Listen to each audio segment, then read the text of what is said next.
Hello and welcome to another Google Academy on Air. My name is Dave and today we're going to be talking about how you can drive quality leads with Google Ads. So let's take a quick look at today's agenda. We've got a good one for you. So we're going to be looking at how you can develop a holistic lead gen strategy. And then we're also going to be looking at how we can measure lead quality, because we all know now that quality is the key to lead gen success. It's no longer just a volume game. We're also going to be looking at how we can optimize towards some important touch points. We're going to be taking a quick look at also how we can discover new and quality leads. And then finally, we're going to be running through how we can convert these leads into new customers. And then with our last few minutes, we're also going to be running through a Q&A. So please feel free to add your questions to the question box or the comment area. And hopefully we will have enough time to get through a good few of them at the very end. So let's kick things off. Firstly, we're going to take a quick look at develop a holistic lead gen strategy for your business. So how we can actually hope to do that. So the lead gen journey involves finding high quality leads and then ultimately transforming these leads into loyal customers. So let's just take a look at what the user journey looks like from start to finish. So it starts out by a user researching and looking for the product or service that they're actually interested in purchasing. They might check out some reviews, they might talk to their friends, hear through word of mouth what sounds like a good option for them. Next up, they're going to try and discover your product or service, or even your competitors' products or service. With all of these new brands and companies that they've identified, they're going to start getting in touch and start comparing prices. And when we talk about getting in touch, typically these are through the general channels of calls and forms on the likes of your websites. Finally, once they've found the most competitive price or the product or service with the best or most unique selling point, they're going to finally close that deal and purchase that product or service. And then we would hope that they actually become a loyal and long-term customer. So let me just give you a quick example that I've had in the last week of this exact journey. Found out on Monday that my car insurance was actually up for renewal. So before I renewed it, I wanted to make sure that I was getting the best price and also the best terms on that car insurance. So what I did was I started by researching and just in general Google searching some other car insurance options out there, reading reviews from other users and just getting a general sense for what would be a good option for me. I then went on and I discovered two main car insurance providers that I wanted to follow up with and get quotes from. So I went on to both of their websites. In one case, I rang the insurance company and got a quote from them. And in another case, I actually used their online quotation form. So I had two quotes roughly of the same price, both offering slightly different terms. I found one actually suited me a little bit better in terms of the terms that it was offering. So what I did was I went ahead and I confirmed with that company that I would like to purchase a car insurance policy off them. And now I'm pretty happy. I've got my car fully insured. But that's just an example of how you can go through the user journey for a lead gen business from start to finish. So that'll give you a good idea of what we're looking to build a strategy around today. So one of the main things that we're going to be focusing on is improving the lead quality. Because if we improve this lead quality, we will ultimately be able to improve our return on ad spend. So take, for example, our current approach here. With this approach, we're driving 100 leads. Our sales team are qualifying roughly around 40 of these leads. And then in the end, we end up with 10 final sales from this. So overall, with this approach, we're getting a 10% conversion rate from the start of the original number of leads that we were actually able to drive.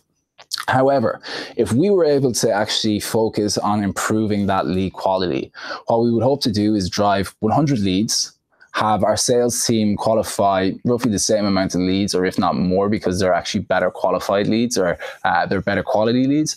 But what we would hope to happen in the end is that we actually increase the conversion rate. So we increase the final number of sales that we've got from that original number of leads. So our final sales is 30 with our renewed focus on lead quality. And what that means is that our conversion rate goes from 10% all the way up to 30%. So what does this mean for the business? Improving lead quality helps you to close more sales, which will ultimately help you to actually improve your return on ad spend, as well as reducing organizational costs of qualifying the leads themselves. And think about it as well. If your sales teams are taking 100 leads and these leads are now of better quality than they were before, and they're able to sell more product or services based on these new higher quality leads, it's probably going to make them a lot happier as well. So you're probably going to have a happier sales force as a result of it. So what we're observing from talking to advertisers and from talking to lead gen companies within this type of business is that there are two main focuses now. So lead gen advertisers want to improve lead quality without actually sacrificing lead volume. So in 70% of lead gen marketers actually wish to improve lead quality or the quality of their leads, and they say that this is the #1 business objective for their company. However, 55% of lead gen marketers also say that at the same time as improving the quality of the leads, they also want to increase the overall volume of the leads. So what we're seeing here is that there is definitely a renewed focus on improving the quality of the leads while also maintaining, if not actually increasing, the overall number of the leads that we're getting. Now, there's a number of ways that we can actually do this, okay?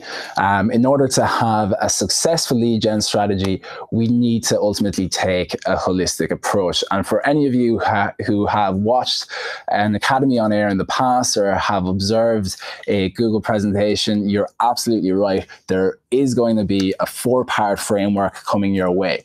Now, what does our framework look like today? It starts off with measure. Now, I'm biased. I think that this is actually the most important part of the framework, and probably measurement is one of the most important things you can do on Google Ads as well, because it sets the right foundation for your Google Ads. And I say I'm biased because I'm a measurement and attribution specialist. So for me, this is absolutely paramount for any advertiser in the business. You need to make sure that your measurement is set up and it's on point. Because with this measurement, what it's going to allow us to do is optimize towards higher quality leads. And this is where the rubber meets the road. And we're actually going to be able to improve the quality and the volume of sales that we end up getting. We're also going to be running through how you can improve your discoverability, how you can introduce more prospective clients to your business, and how you can take these prospective clients and also convert them. So I will be running through some hacks, tips, and tricks in order to improve your conversion rate, both on Google Ads, but more importantly, on your own website as well. So we're going to start with measuring the quality of leads. So the fastest way to secure improved lead quality is actually by improving your measurement. So what do we mean by that? I'll take this example here. If we have very few, or even in some case bad measurement signals, what's going to happen here is that we're going to have poor or low quality leads. Now, if we look to optimize on these leads and increase the volume of these leads, what are we going to end up with? We're going to end up with more low quality leads, right? The inverse of this is if we can focus on actually improving our measurement signals, improving the quality of these leads so that we're actually seeing some good quality leads, and then we increase the volume of these leads and allow smart bidding to get to work here and optimize towards these, we're going to be seeing more quality and better quality leads, and hopefully at a higher volume as well. So again and again, the questions that I hear from lead gen advertisers and businesses is, what exactly should I be measuring? So before we go into what you should be measuring, because remember, every business is different and there's always going to be a different action that you're going to have to consider measuring. And we are going to be working with our tried and tested measurement funnel here to really drive this home and kind of give you guys a visual of what you should be measuring. But I want to draw your attention to the left-hand side of the screen here, because these are two imperative dimensions that you need to consider as well, and also that Google can drive value on. So Google Ads offers an offline conversion tracking component, as well as an online conversion tracking component, as well as that offline conversion tracking dimension as well. Let's kick things off at the very top of the funnel. So these are kind of like the softer conversion actions that we would hope to drive, such as engaged visitors. So measuring pages visited. We could be measuring newsletter signups, brochure downloads, or what I'm seeing a lot more of nowadays is actually white paper downloads as well. You know those white papers when you go onto a lead gen website, you put in some details to get, in some cases, a really thought-provoking and well put together brochure or download that you can actually use and learn from.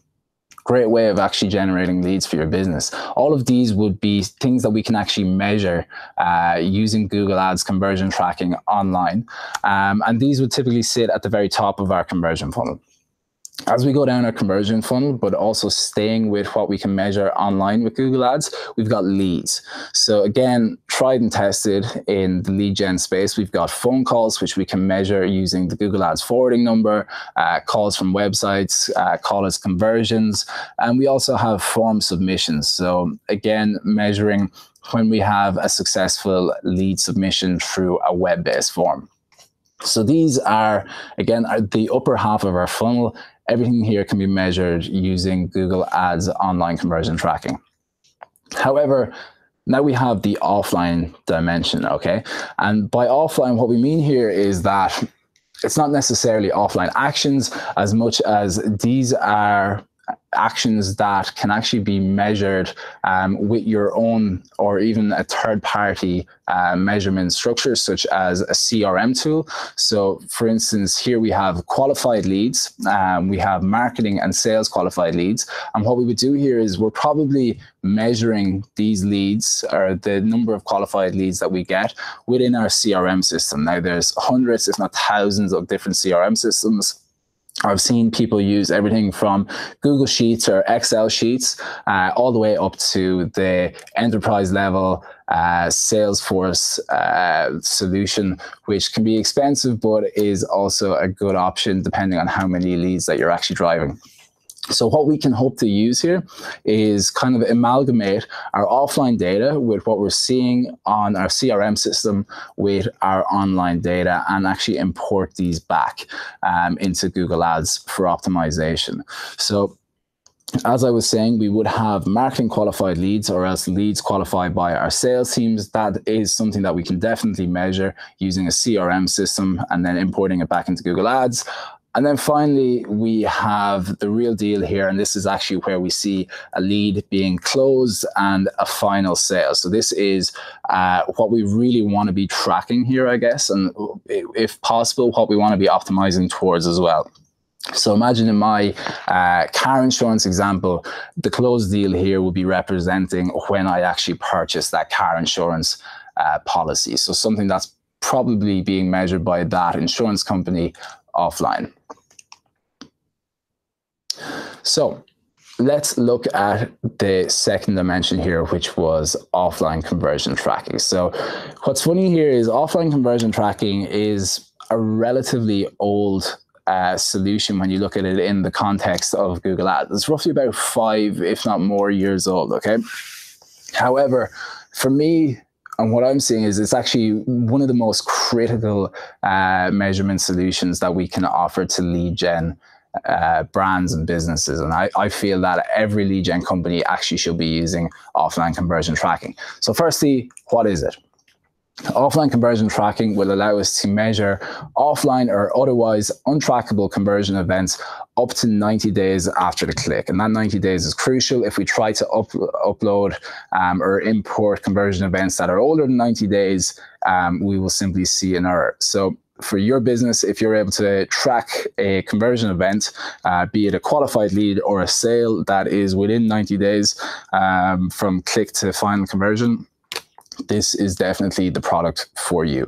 So with these measured conversions, what we can do is actually import them directly into Google Ads. And this is what's going to allow us to gain a deeper and more granular understanding of how each online click drives offline actions through better reporting. What we can do then with that is distinguish between the clicks and the queries that have led towards our lower quality leads, and also the clicks and the queries that have brought the high quality leads. And this is really important because with this level of insight and granularity, we can make better budget allocation decisions as well as better bidding optimization decisions. That's why this is actually such a powerful tool for lead gen advertisers. So how does it actually work from both, I guess, the technical standpoint as well as the customer flow when they're actually landing on your website?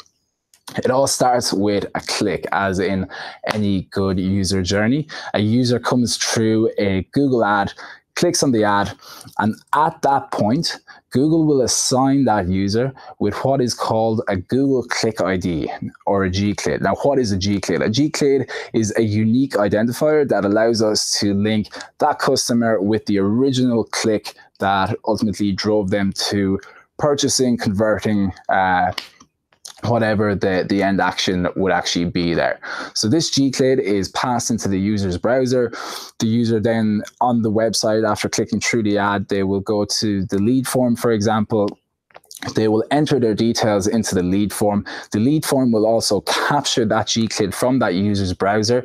And once the user submits the lead form, we can actually pass that G-CLID or Google Click ID along with the rest of the user's details that have been captured in the form. For example, the name, the phone number, the email address, what they're actually looking for, along with the G-CLID into the advertisers or your CRM or backend database. Again, CRM here doesn't necessarily have to be an enterprise solution.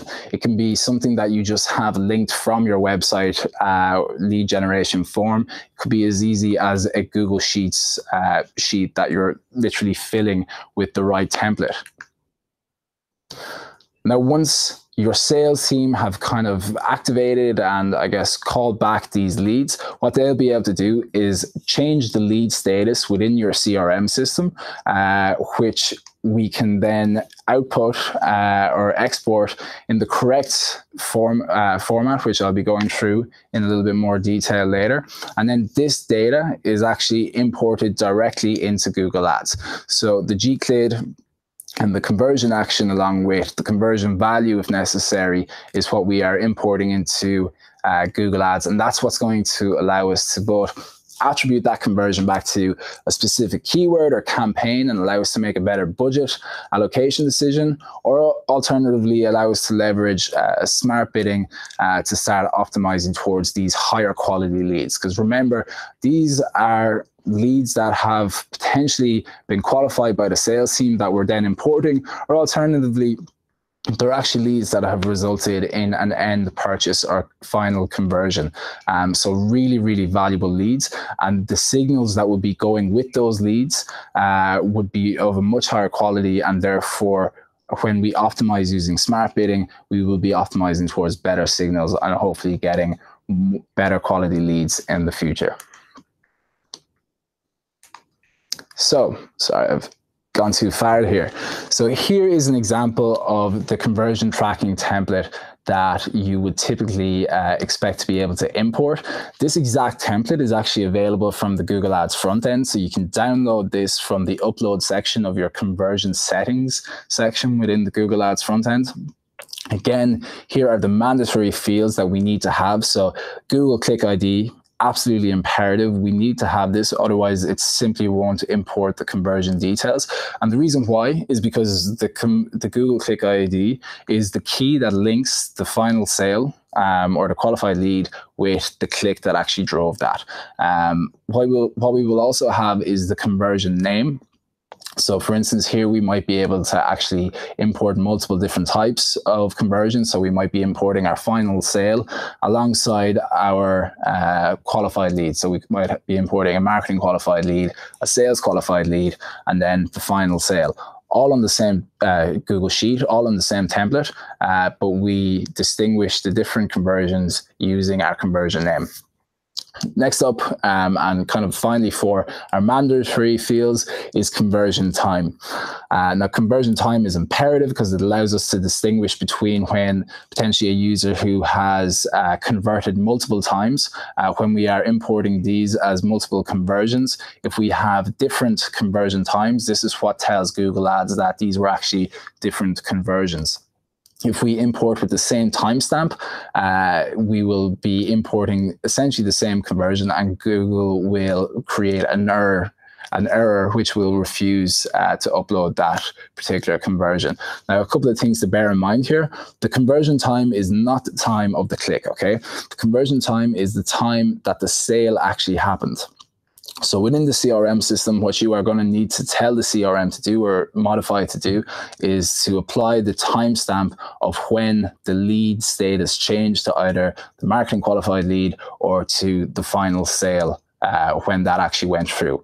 The second thing I want to draw your attention to is the timestamp here. I would highly recommend, if you're interested in going and adopting offline conversion tracking, that you read up on the Google Ads Help Center article, specifically on the timestamp, because this timestamp is a US-based timestamp, and therefore it may be a little bit more tricky for our brands and advertisers outside of the US in terms of formatting this. So just pay close attention to that. It needs to be formatted in a certain way, or else it won't actually be able to upload it into Google Ads, and we will see an error happen within the Google Ads front end. Also, one thing that is not mandatory but is highly valuable if you are considering using, for instance, a smart bidding solution such as target return on ad spend, it would be highly advisable to also import conversion value as a separate column. If we have conversion value, then we will be able to optimize using a smart bidding solution like target return on ad spend. So that brings me nicely on into how we actually optimize our measurements to drive these high quality leads. So what's important here is that you are bidding to your most important conversions, okay? And when I talk about the most important conversions, I'm talking about the conversions which are most closely reflecting the revenue that we're driving. So in this scenario here, what we're looking at is a closed deal, because the closed deal is what ultimately allows my business to make money, okay? So again, in the example of our car insurance company, it would be when a car insurance policy is actually bought. However, what I would say here is that you do need to balance when you are thinking about using a smart bidding solution and optimizing with smart bidding. You need to balance the conversion that you're going to optimize towards, so it being like a high value conversion or a more important conversion, with some of the basic requirements and recommendations for smart bidding. And they include, especially for target ROAS, the volume of conversion. So you're going to need, for TROAS, you're going to need a higher than 15 conversions in the last 30-day period for that individual campaign. So that's important to remember, because I mean, for our insurance company, it may be a case that they're only actually driving 10 different policy sales in an individual campaign. I'll be getting on into more detail into what they actually should be doing in a little bit. But an important consideration here is most definitely the conversion volume. For target cost per acquisition, as well as maximize conversions, you will actually be able to use 0 conversion volume per month per campaign. But for target return on ad spend, it's imperative that you have over that 15 per campaign for it to work well, and for it to even work better. Higher volumes will actually improve the performance of target return on ad spend. Also, what we need to be aware of here is that the conversion delay for your imported conversion needs to be below 21 days.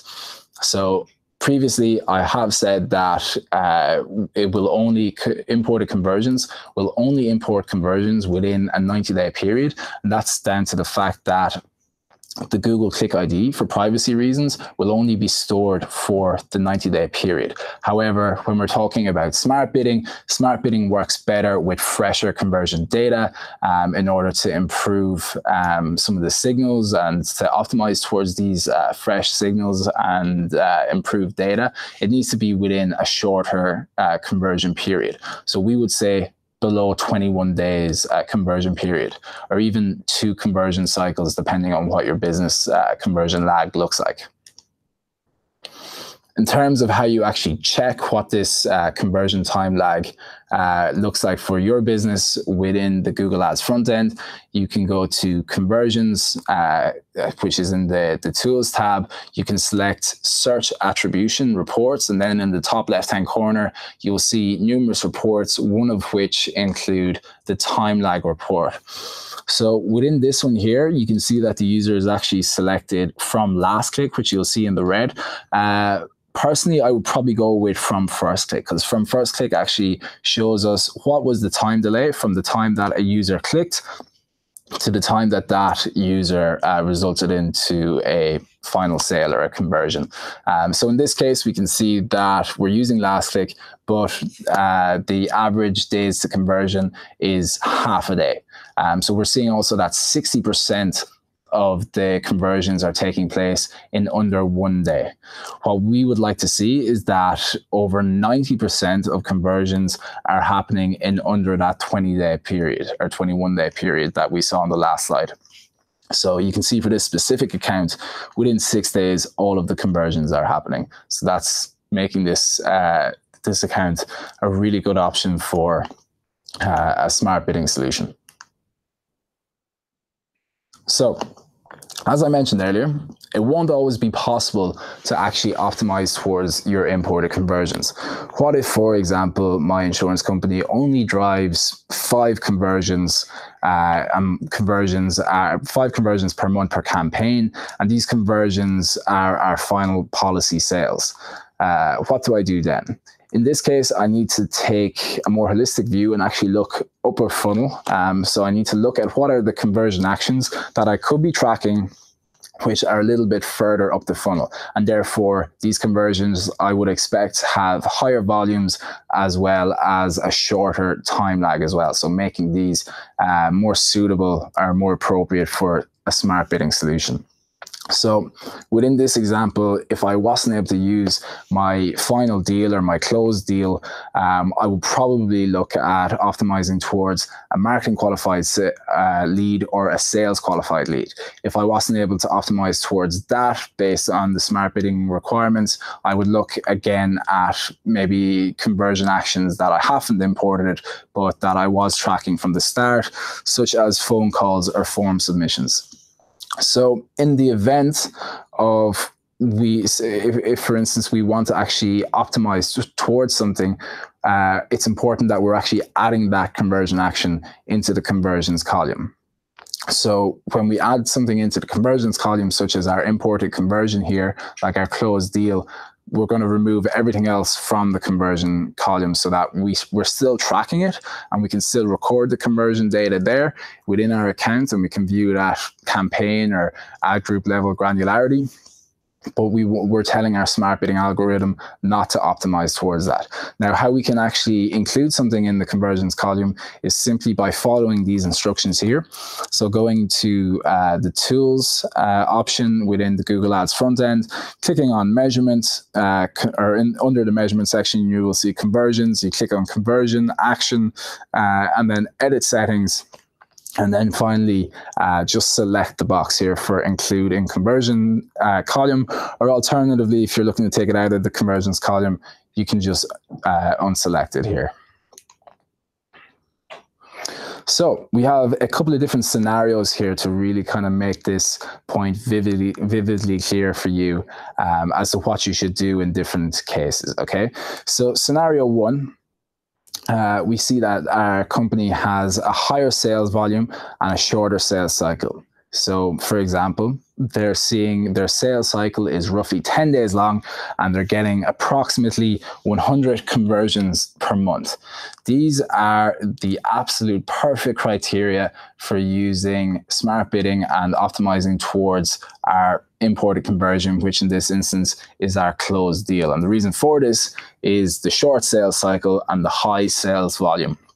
So in this instance, I'm going to be selecting the option for include in conversion column for my closed deal, and I would deselect include in conversion volume for all of the other conversion actions. Again, we're still going to be tracking this data and recording this data, and possibly making budget allocation decisions based on this data, but we're telling our smart bidding algorithm to only optimize towards our closed deals, which we're importing.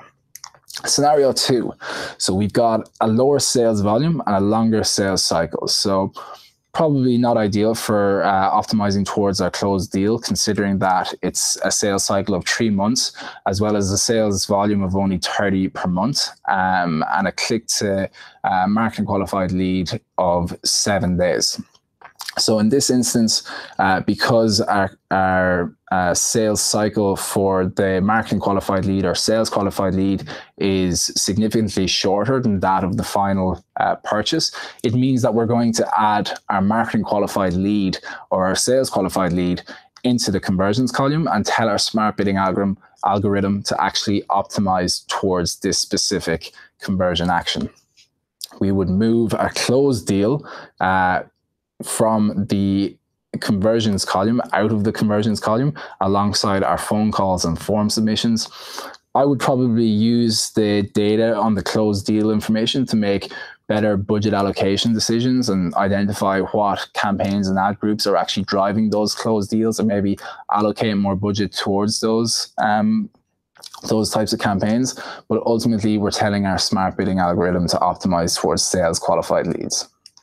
So scenario 3, we're seeing kind of, again, less than ideal conditions for optimizing towards our imported conversions here. So in this instance, we see that we have a sales cycle of 3 months. So 3 months between the first click and the final sale. And we have a sales volume of roughly 30 per month. But our click to marketing qualified lead is actually 3 weeks, which is just kind of there or thereabouts, or even past kind of the ideal case for using smart bidding. So in this instance, we take our closed deal, our marketing qualified lead, and our sales qualified lead, as well as the other conversion actions such as engage visitors or white paper download, and we move those outside of the conversion column. We're still going to track it, but we're telling our smart bidding algorithm to only optimize towards phone calls and form submissions. So they are the ones that we are including in our conversions column. You might be asking, okay, so I previously had and was optimizing towards phone calls. So what was the point in this case of importing conversions at all if I'm not going to be optimizing towards them? The reason for that is that by having the imported conversion data, such as the closed deal or the sales qualified lead conversions within our Google Ads account, again, we're going to be able to see what keywords, what ad groups, what campaigns are driving those types of closed deals or those types of marketing qualified leads. And we're going to be able to make better budget allocation decisions off the back of that. Finally, scenario 4 is where we just have a no-go area and offline conversion tracking is not possible or feasible. For instance, if you're seeing that there's absolutely no way to import a conversion that is below the 90-day requirement for whatever reason, and for that reason we can't actually import conversions, in this case, we're going to optimize towards the next best, most important conversion action, which is, again, slightly up the funnel, but it's going to be our phone calls and our form submissions that we're tracking using online conversion tracking. We're also going to be tracking even higher, more upper funnel conversion actions, such as engaged visitors, but we would potentially look to leave that outside of the conversions column. So there are 4 main types of scenarios. What we need to decide now is what bidding strategy would actually work best for our business. So we have 3 main bidding strategy types.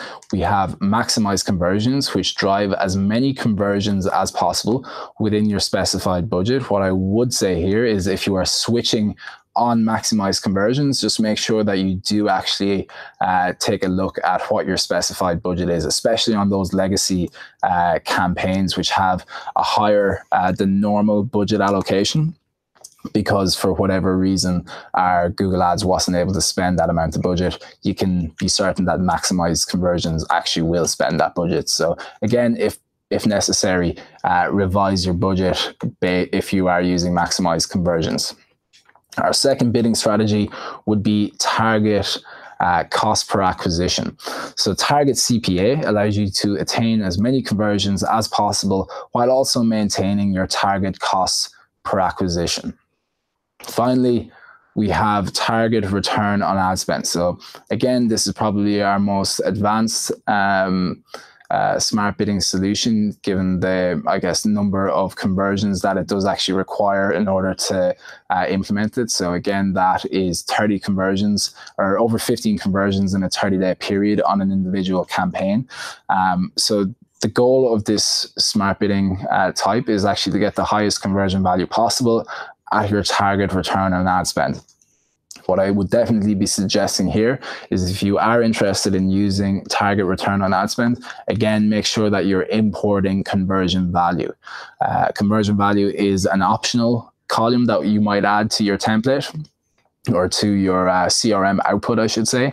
But unless we actually use that conversion value column, we won't be able to optimize towards target ROAS. So it's an important consideration when you are modifying your CRM to export, that you are exporting the conversion value there as well.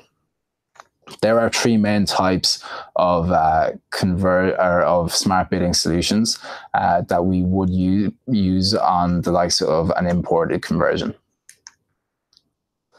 So what we're going to move on to now is how we can actually improve our discoverability with potential and prospective customers, and how we can actually drive higher quality leads. So it's no secret, Google can help you find high quality leads who are most likely to convert. I'm going to be going through a couple of specific formats as well as targeting options, which will make it easier for customers to get in touch with you using the right Google Ads formats, and also targeting the right audience. So let's take a look at what these formats might look like, and what is the best way for us to leverage Google Ads solutions in order to make it easy for customers to actually get in touch with you and in order to drive more leads. So what I'm going to show you is probably our most lead gen specific formats.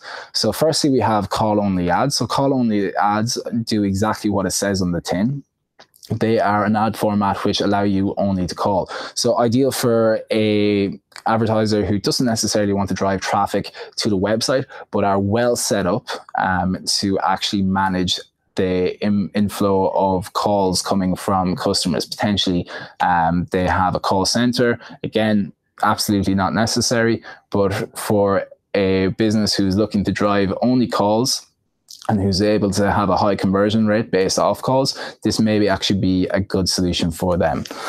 Next up, we have call extensions. Again, call extensions are purely just an ad extension that allow you to call from the ad itself if you're on mobile. So we can leverage this call extension and actually track the number of calls that are coming in from these ads as well.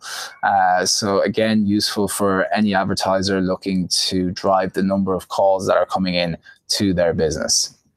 It appears as an ad extension as well, whereas call only ads actually purely just appears as a click to call icon for a user to click and call off their phone. Last up, a relatively new ad extension, and that is our message extension. So the messaging extension is an interesting one in that we can present to the users an option to actually click to message your business. We can then link that message extension with an email address, which works really, really well in the instance that potentially you have a designated point of contact within your business to actually field these messages and reply to users in real time, making it a really seamless user experience and allowing users to actually get timely information from your business as well. So message extensions are definitely a good one, especially where we're seeing so many different messaging bots on websites to allow for the constant flow of dialogue between users and companies. Let's take a look at a brand new format, which is actually still in beta. If you want to hear more about how you can actually get onto this beta, you can talk to your Google Ads account manager. And these are the TrueView for Action formats. So you may or may not have heard about TrueView for Action. And essentially, these are the skippable pre-roll ads that appear before YouTube content, but are specifically looking to drive action and drive performance for your business.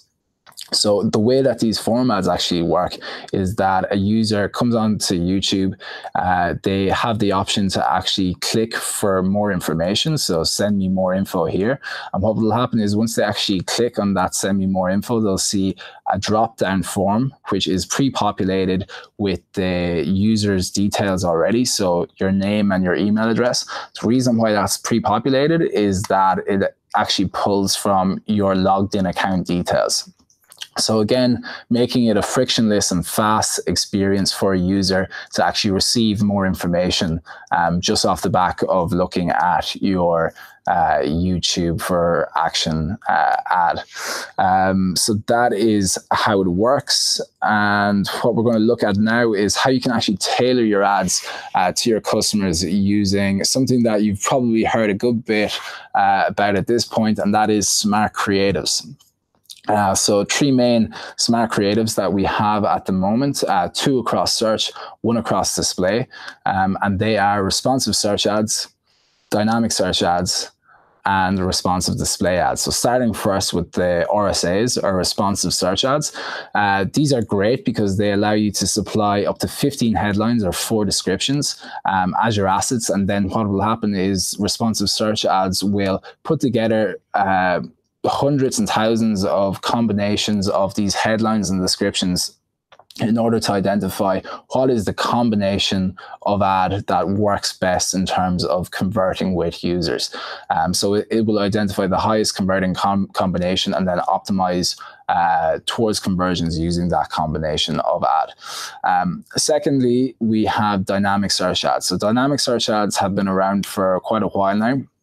And these allow for a user to actually make a search on Google search. And what will happen here is that dynamic search ads will actually crawl through the website, and where the advertiser doesn't actually have a keyword in place to capture and present that ad, what will happen here is that the dynamic search ad will actually pull from the advertiser's website itself and populate and customize a headline as well as a custom URL or landing page that's relevant for that particular search. So auto-generating the ad with customized headline and directing that user to the most relevant landing page. So again, where I've seen this kind of work really well is specifically with kind of content-heavy websites. So you can imagine, for instance, with the likes of a travel agency who potentially has really, really good descriptions around all of the different travel options, itineraries, and holidays that they might have and they might be offering. And instead of trying to kind of build out the hundreds of keywords that would be necessary in order to try and capture intent for each of those different products or services, by leveraging dynamic search ads, you're kind of putting your content to work, and you're allowing Google to kind of crawl through that content and then present to the user the most relevant headline and landing page based on their search, which your keywords might not necessarily have captured. So then moving on to display, we have responsive display ads, which work a little bit like responsive search ads, only on display. So what you are providing is you're going to be providing your logo, you're going to be providing your headline, your description, and then logo, description, and headline. And what happens here is that Google will actually optimize again towards the best combinations. So you're talking about billions of combinations of these different assets, and it'll find the right combination that drives the highest conversion rate to your business. So in terms of reaching the right customer along the customer journey, Google Ads also offers some excellent targeting and audience options. So let's just take a quick look at what those audiences actually look like. In terms of expanding our reach, if our goal is to actually reach more customers, a really good one here is custom intent. So again, this is kind of sitting a little bit upper funnel, and what this allows us to do is target users who are actively shopping or actively searching for a product or service. And it does this by finding I guess within specific groupings based on the URLs or certain keywords that you wish to target. So for instance, with insurance or travel packages or university programs, you will be able to put together custom intent audiences for to actually target. Next up, coming down the funnel a little bit here, so getting a little bit more targeted, we have similar audiences. So again, this is to increase your reach and reach new audiences that you previously have not managed to connect with. And you would use this by leveraging, for instance, email addresses or your remarketing lists, and telling Google that you want to find similar audiences to these particular lists. So really handy in terms of expanding your reach there.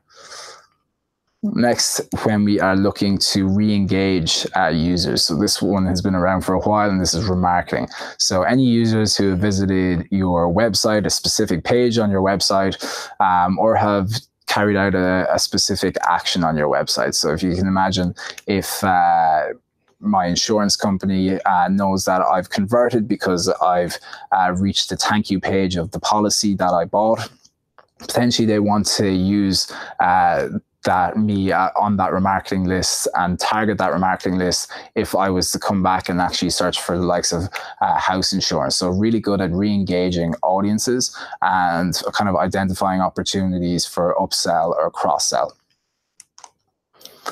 And then finally, we have customer match. So again, sitting at the very bottom of our funnel, really good as well for lead gen advertisers who are capturing a lot of email addresses, because we will actually be able to use these email addresses to create a specific list. So Google will look to match these email addresses, create a list that we can ultimately then target with specific content within our ads. So great for kind of, I guess, promoting brand loyalty, getting current customers to upsell to a newer package or cross-sell to another package as well within our business. And again, really good for retention. So finally, we're going to look at how we can actually convert our new leads into customers. So this is moving a little bit away from Google Ads and kind of more around user experience, as well as how we can actually filter out spam or fraudulent leads. So how do we actually increase the conversion rate and get more qualified leads? So there's three things that we need to remember. We need to remember that you can refine your overall user experience to drive interested consumers to convert.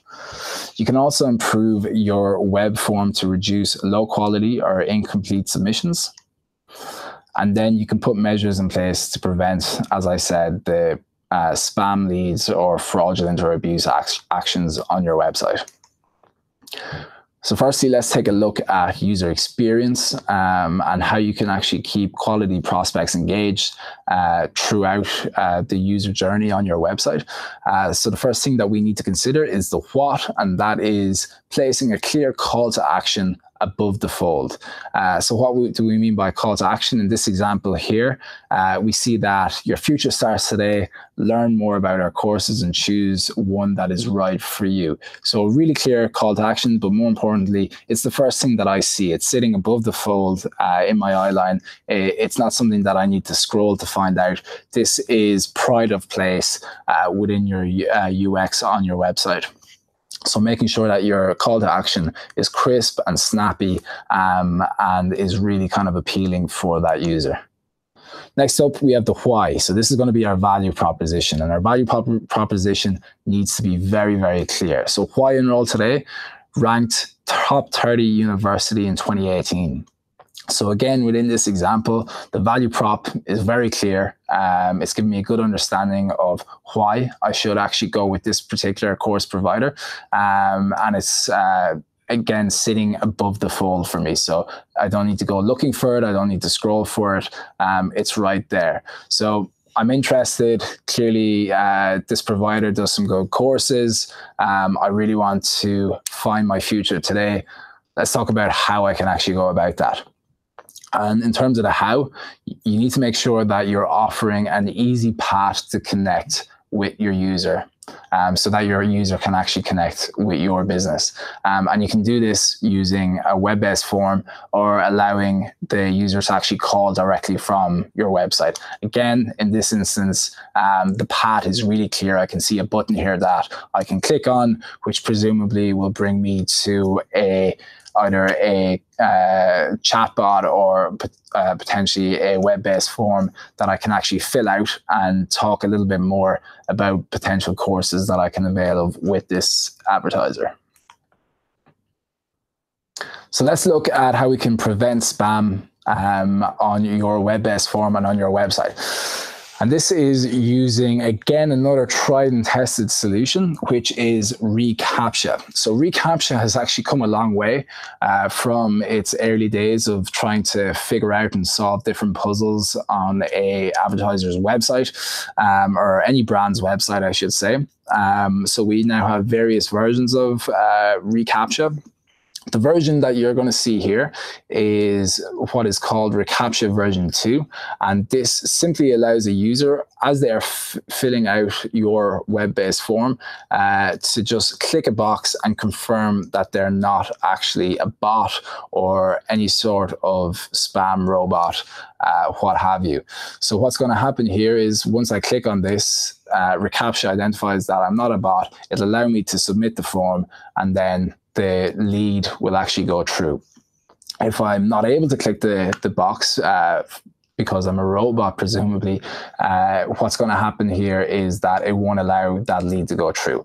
So time and time again, what I'm hearing from businesses is that their inboxes and their CRMs are just overflowing with spam leads. The issue with that is if we have spam leads and we're trying to optimize towards these as conversions, again, it comes down to garbage in, garbage out. So we're optimizing towards bad leads, and therefore we can expect to get more bad leads. So what we need to do is actually just completely prevent spam leads from reaching our inboxes and reaching our CRMs.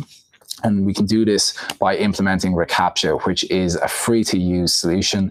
And you can simply find it by Google searching reCAPTCHA. And on the web developer docs and guides, there's some pretty straightforward, easy-to-use instructions on how you can actually implement that for your own website. So all of this together, we kind of are going to conclude with just a bit of a case study. Our case study is from US-based Lear Capital, which I believe are a precious metal reseller. But Lear Capital were actually able to increase the number of new qualified clients using machine learning, so using smart bidding, as well as first-party data. So they're actually able to increase the lead volume by 79% year on year, as well as increasing the overall conversion value by 6% year on year. And they did this by, again, focusing on high quality leads. So focusing on importing the right conversions, the high quality conversions, or the final purchases from their CRM system directly into Google Ads, and then leveraging smart bidding, or in what we see here, machine learning algorithms to actually optimize towards these higher quality leads to allow them to find more high quality leads and improve their overall conversion value. So a really good case study that we see here from Think with Google, I believe this is based on. So in summary, what's actually happening? What have we gone through? So in summary, what you need to do is measure offline conversions, because when we're measuring offline conversions, this is what's going to allow us to measure the high quality conversions that really we're going to want to optimize towards. We then bid towards these most important conversions. This is going to help us actually discover new leads. And then finally, we can convert these prospective clients into new customers. So with that, draws to a close kind of how we can actually hope to drive higher quality leads within this session of Academy on Air. We have a few minutes left now to go through the Q&A. So if you haven't got your questions in yet, I would suggest putting the questions in now. I'm going to take a quick look at some of the questions that we've got in here. Hopefully there'll be a few that I can answer. So one question I have here is the conversion time lag dashboard that I presented earlier available in Google Ads dashboard, or was it in a CRM system? So good question. The conversion time lag report is actually available within the Google Ads front end. So what you're going to need to do to find that is actually click on the tools icon, and then underneath measurement, you will see search attribution reports. You click on that, and then within the top left-hand corner of your screen, you'll be able to see a number of attribution reports. You'll see the conversion path report, as well as the conversion time lag report. Again, what I would recommend you doing is setting your conversion window to 90 days, selecting the conversion action also that you're hoping to optimize towards, and also selecting first click. So you want to be measuring from the time that a user first clicks on the ad to the time that they convert. And that's going to give you a good idea of the right conversion lag. Okay, what other questions do we have here? Okay, great. So a couple of questions are actually in here around offline conversion tracking and around how do we actually capture the G-CLID. So the G-CLID, firstly, is enabled by enabling auto tagging within the Google Ads front end. So what you're going to want to do here, first of all, is go into your account settings within Google Ads and just make sure that auto tagging is enabled. And this is what's going to allow us to actually apply the G-CLID to the user once they've clicked on our ad. So what happens here is that we also have to implement two different lines of code or tag on our website in order to capture this G-CLID. So both of these lines of code are actually available within the Google Ads Help Center. So if you Google Google Ads Help Center and then search for offline conversion tracking, you will see a full description of how you can actually implement this offline tracking solution. The two codes I mentioned, one goes at a site-wide level. You can use Google Tag Manager to implement this. And this particular code is going to hold and store the Google Click ID in the user's browser. And it's going to allow us to actually follow that user across the website. And then the second line of code gets put directly into your lead form or your website-based form. And you also need to create a hidden field in that form. So the reason why we have two tags here is the second tag actually captures the Google Click ID from the user's browser, which we were created with the first code, and it will hold the Google Click ID in a hidden field that your user won't actually see, along with the user details that they've just inputted. And then once they click submit, all of that details will go directly into your CRM system. And what we would expect you to do then is format that in such a way by using the template that's available in the Google Ads front end. So download that template, make sure that you're formatting your CRM output in accordance with that template. And that's what's going to allow you to import it directly into Google Ads. Okay, let's see what else I have up here. So is the Google Click ID a default parameter, or do you have to include it in your tracking template? Again, the Google Click ID, you don't have to include in your tracking template. So I guess that would be a default parameter. It's activated by enabling auto tagging within your Google Ads. And then it will automatically apply the Google Click ID, which looks like 100 numbers or up to 100 characters. It's a unique identifier, and then that sits within the URL when the user clicks on the ad. So you don't need to include it in the UTM parameters or within a tracking template.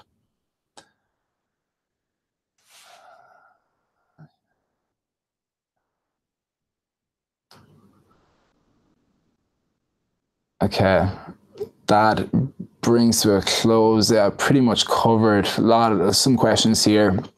Again, around the Google Click ID, I think I've covered that.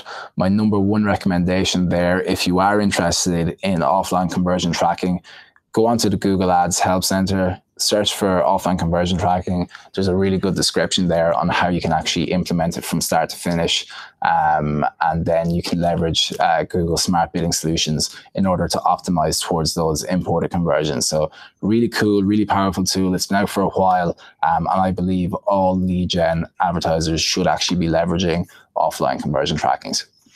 So with that, we're just over time, so we're going to wrap it up. I'd like to thank you very much for joining us today for our Academy on Air, which has been all about how we can actually drive higher quality leads for our lead gen business. So we'll sign off there. Thank you very much for your time and have a great day.